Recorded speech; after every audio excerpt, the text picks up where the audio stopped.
Mole concept. Stoichiometry. Refer to a balanced chemical equation for what we call the ratio of reactants and product. Looking at a balanced chemical equation, it actually shows us somewhat like the recipe that occurs when the two reactants or the reactants, right, however many of them, come together to give you the end product. How we should be reading this is that there are 2 moles of sodium hydroxide reacting with 1 mole of sulfuric acid, producing 1 mole of sodium sulfate, that's the salt, and 2 moles of water. It tells you the ratio of number of moles of any of these members involved in the chemical reaction to each other. It can tell us that ratio of reactants from sodium hydroxide to sulfuric acid is 2:1.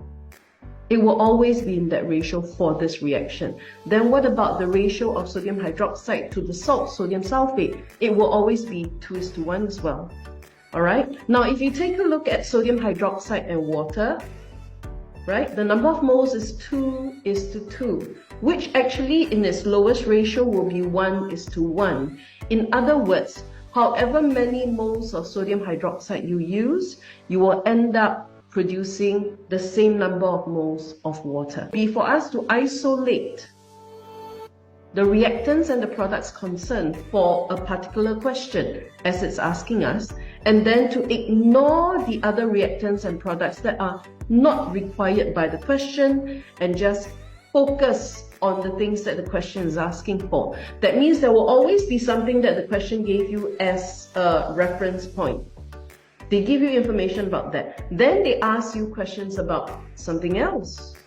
So you only focus on these 2 things, the one that you can work with, then the other one that you're trying to find out about. I'd like to highlight the fact that most schools will actually assign marks for statements that state that ratio. They want you to write it.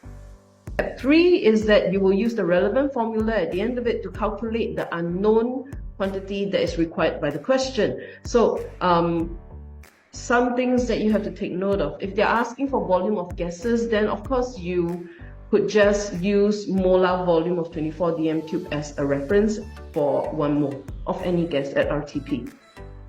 Important thing, take note that it's RTP, okay? I would probably have some examples that can show you when you can be talking about gases, but you can't use 24 dm cube because the conditions do not fulfill RTP. And of course, the concentration times volume calculation will only be relevant for solution. Don't forget to click the plus.